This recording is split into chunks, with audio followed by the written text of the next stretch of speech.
സിദ്ധാർത്ഥ, എഴുന്നേൽക്കടാ. ഇവിടെ ചായയും വെള്ളം തരാനൊന്നും ആരുമില്ലേ? ആരെയും കാണുന്നില്ലല്ലോ. കാണുന്നില്ലേ? കരിമുക്ക, ഇയാളിത് എവിടെ പോയി കിടക്കും? കരിമുക്ക, നമ്മൾ വന്ന വണ്ടികൾ കാണുന്നില്ലല്ലോ. എന്താ എന്താ? ജോലിക്കാരെ ആരെയും കാണുന്നില്ല, വന്ന വണ്ടികളും കാണുന്നില്ല. എന്താ കഥ? എന്റെ മൊബൈൽ ഫോണും കാണുന്നില്ല. സിദ്ധാർത്ഥ, ടൂർ ഓപ്പറേറ്ററെ വിളിച്ച് 4 തെറി പറ. മരുഭൂമി കൊണ്ടുവന്നിട്ട് തമാശ കാണിക്ക. അയ്യോ, എന്റെ മൊബൈൽ കാണുന്നില്ല. എന്റെ ഫോണും കാണുന്നില്ല. ആരുടെ ഫോണും കാണാല്ലോ എന്ന് പറഞ്ഞാൽ അതാരും മനഃപൂർവ്വം ചെയ്ത പോലെ ഉണ്ടല്ലോ. നമ്മളിപ്പോ എന്ത് ചെയ്യും? നിങ്ങൾ രണ്ടുപേരും കൂടിയല്ലേ എല്ലാം ഏർപ്പാട് ചെയ്ത്? എന്നിട്ട് എന്നോട് ചോദിക്കുക. കരിമേ, കരിമേ, കരീം,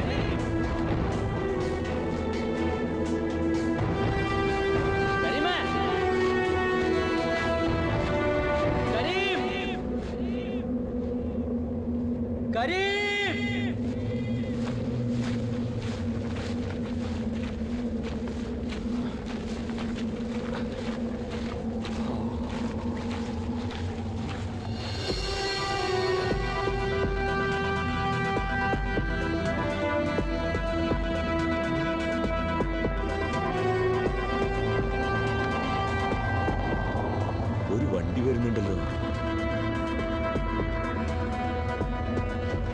ഇങ്ങോട്ട് വരട്ടെ. Irresponsible idiots.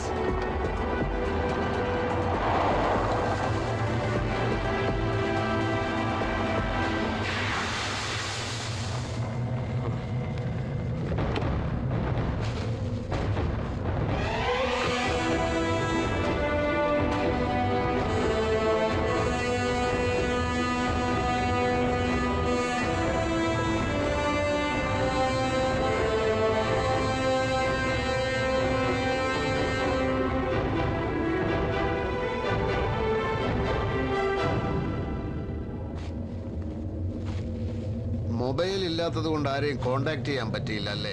മുകുന്ദൻ, നീ എന്റെ പേര് മറന്നില്ല അല്ലേ? സന്തോഷം. മുകുന്ദനെ പറ്റി ഒരു വിവരമില്ലായിരുന്നല്ലോ.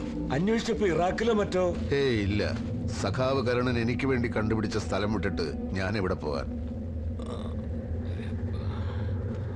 വാ, നമുക്ക് ആ തണലിൽ പോയിരുന്ന് സംസാരിക്കാം.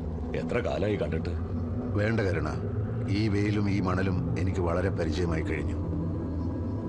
പാവപ്പെട്ട പ്രവർത്തകർ അടികൊണ്ട് ചോരതൊപ്പി ഉണ്ടാക്കി തന്ന പാർട്ടിയുടെ തണലിൽ സുഖിച്ച് ജീവിച്ച് ശീലിച്ച കരുണന് ഈ വെയിൽ താങ്ങാൻ ഇത്തിരി പ്രയാസമായിരിക്കുമെന്നറിയാം.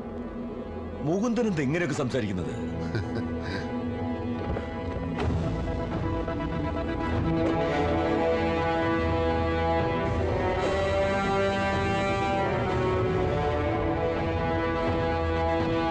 ഈ ചെമ്മണ്ണൂർക്കാരെ ഓർമ്മയില്ലേ? ഇത് കരീം ഞങ്ങളെ കുറച്ച് സഹായിച്ചു. കൂടുതൽ സംസാരിക്കാനൊന്നുമില്ല മുകുന്ദേട്ടാ, അടിച്ച് കൊല്ലുക വേണ്ട വഞ്ചകനെ. ജീവിതകാലം മുഴുവൻ പാർട്ടി പാർട്ടി എന്ന് പറഞ്ഞു നടന്ന സൊസൈറ്റി ഗോപാലൻ എന്ന പാവം മനുഷ്യനെ, എന്റെ അച്ഛനെ എങ്ങനെ ചതിക്കാൻ തോന്നി കരുണ നിനക്ക്? നിനക്കിപ്പ കിട്ടിയ ഈ കൂട്ടുകാരുണ്ടല്ലോ, അവരോടൊപ്പം ചേർന്ന് നീ നിന്നെ വളർത്തിയ പാർട്ടിയെയും കേരളത്തിലെ ജനങ്ങളെയും ചതിക്കുകയാണ്. അത് ക്ഷമിക്കാൻ എനിക്ക് പറ്റില്ല. അച്ഛനോടും എന്നോടും ചെയ്തത് എനിക്ക് മറക്കാൻ പറ്റും. ചതിക്കപ്പെടുക എന്നുള്ളത് ഇപ്പൊ എനിക്കൊരു ശീലമായിരിക്കുന്നു. ഞാൻ എച്ചിൽ പാത്രം കഴുകിയുണ്ടാക്കിയ പണം നിന്റെ അനന്തരവൻ തട്ടിയെടുത്തു. അയ്യോ, മുതൽ എന്തായി പറയുന്നത്? ഞാൻ മിണ്ടരുത്.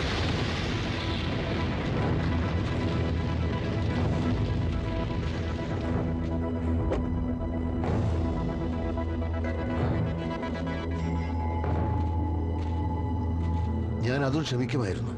പക്ഷേ നിരപരാധിയായ ഒരു പെൺകുട്ടിയെ കുറ്റവാളിയാക്കിയതിന് ഈ നാട്ടിലുള്ള ശിക്ഷ നീ അനുഭവിക്കണം. പുറത്ത് പോലീസ് നിന്നെ കാത്തു നിൽക്കുന്നുണ്ട്.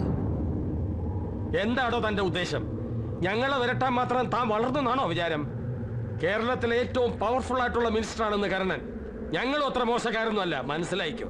അറിയാം കുഞ്ഞുണ്ണി മുതലാളി, നിങ്ങളൊക്കെ വലിയ ആളുകളാണ്, മിടുക്കന്മാരുമാണ്.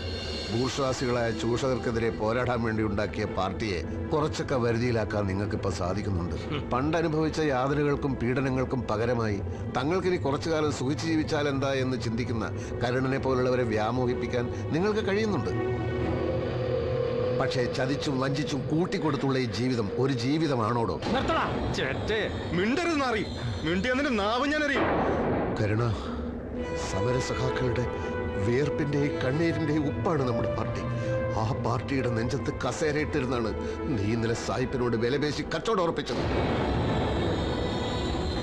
ഇന്ന് ഉച്ച മുതൽ കേരളത്തിലെ TV ചാനലുകൾക്ക് ഉത്സവമായിരിക്കും. സായിപ്പിന്റെ മുഖവും ഡോറടക്കി വെച്ച പെട്ടിയും ക്യാമറയിൽ ശരിക്കും പതിഞ്ഞിട്ടുണ്ട്.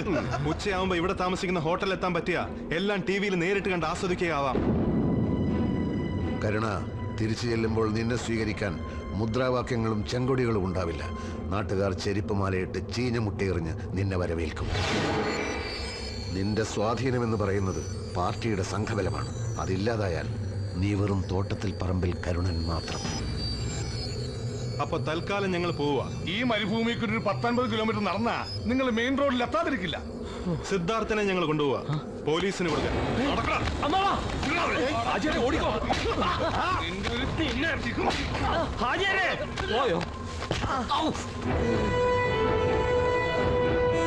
അപ്പൊ കാണാൻ സഖാവേ. ലാൽ സലാം.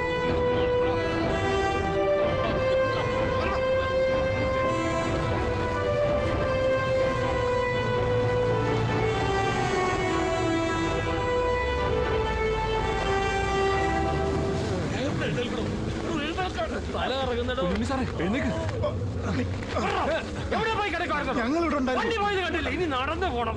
ആ മൂന്തൻ ചട്ട അടിയന്തരം.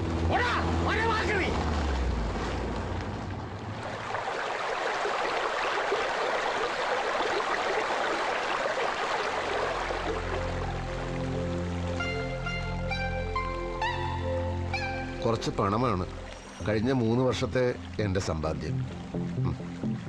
നല്ല ചികിത്സ കിട്ടിയാൽ നിന്റെ സുഹൃത്ത് രക്ഷപ്പെടുമെങ്കിൽ അതിനുവേണ്ടി ശ്രമിക്കണം. അതിനുവേണ്ടി പണം ഉണ്ടാക്കാനാണല്ലോ നീ ഇവിടെ വന്നത്. ചികിത്സയേക്കാൾ ഒരുപക്ഷെ നിന്റെ സാന്നിധ്യം അയാൾ ആഗ്രഹിക്കുന്നുണ്ടാവും. നിങ്ങൾക്ക് രണ്ടാൾക്കും നല്ലൊരു ജീവിതം ഉണ്ടാവട്ടെ.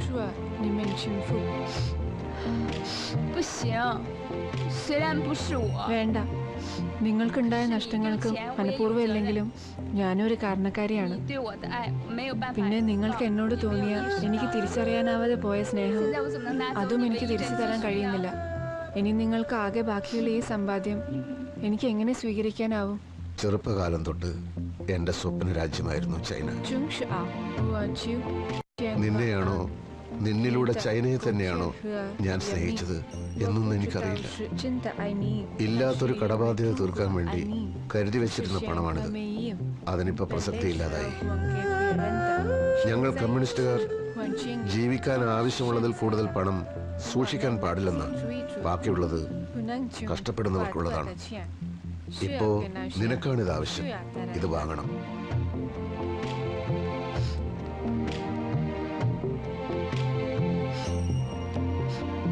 我想我们可能不会再见面了，但是我会永远记得你的。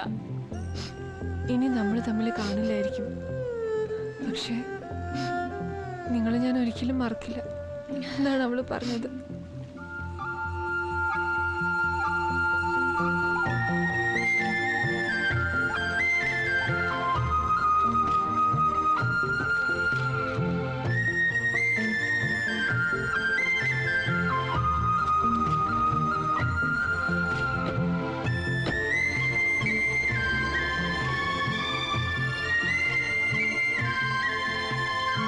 ആ പണം ആവശ്യമില്ലെന്ന് എന്തടിസ്ഥാനത്തിലാണ് മൂന്നേട്ടം തീരുമാനിച്ചത്?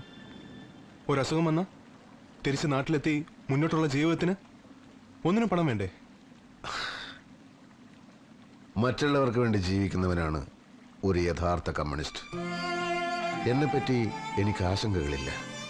അധ്വാനിക്കാനുള്ള മനസ്സുണ്ടെങ്കിൽ ഈ ലോകത്ത് എന്തിനും പരിഹാരമുണ്ടെന്ന് ഇവിടുത്തെ ജീവിതം എന്നെ പഠിപ്പിച്ചു. പിന്നെ നാട്ടിലേക്ക് വരുന്ന കാര്യം, അധ്വാനത്തിന്റെ വിലയറിയാത്ത, ഒരു ചെറിയ വിഹിതം കിട്ടിയാൽ ഏത് കടുത്ത അഴിമതിയും കണ്ടില്ലെന്ന് നടിക്കുന്ന, കടമകൾ വിസ്മരിച്ച് അവകാശങ്ങളെക്കുറിച്ച് മാത്രം സംസാരിക്കുന്ന ഒരു സമൂഹത്തിന് എന്നെ ആവശ്യമില്ല. ആവശ്യമുണ്ട്. അധ്വാനത്തിന്റെ വിലയറിയുന്ന, അവകാശങ്ങളെയും കടമകളെയും കുറിച്ച് ബോധമുള്ള, സ്വന്തം ജീവിതം കൊണ്ട് മാതൃക കാണിക്കാൻ കഴിവുള്ള നേതാവിനെ ജനങ്ങൾക്ക് ഇന്ന് ആവശ്യമുണ്ട്. ആരുടെയും നേതാവാകാൻ ഞാനിനി ഇല്ല അൻവറെ. ഇവിടുത്തെ കന്നുകാലികളുടെയും മരങ്ങളുടെയും ഒക്കെ ഇടയിൽ ഒരു വലിയ സമത്വം ഞാൻ അനുഭവിക്കുന്നുണ്ട്. ആ അർത്ഥത്തിൽ ഞാൻ സംതൃപ്തനാണ്. ഇല്ല, മുകുന്ദേട്ടൻ അങ്ങനെ ഒളിച്ചോടാനാവില്ല. ചെമ്മണ്ണൂറുകാർക്ക് വഴിതെറ്റിപ്പോയിട്ടുണ്ടെങ്കിൽ അവരെ തിരിച്ചു കൊണ്ടുവരാനുള്ള ബാധ്യത മുകുന്ദേട്ടനുണ്ട്. ഒരു കമ്മ്യൂണിസ്റ്റുകാരന്റെ ജീവിതം അവസാനമില്ലാത്ത പോരാട്ടമാണെന്ന് മുകുന്ദേട്ടൻ തന്നെ പലവട്ടം പറഞ്ഞിട്ടുള്ളതല്ലേ. ഒഴിഞ്ഞു മാറാൻ മുകുന്ദേട്ടന് കഴിയുമോ?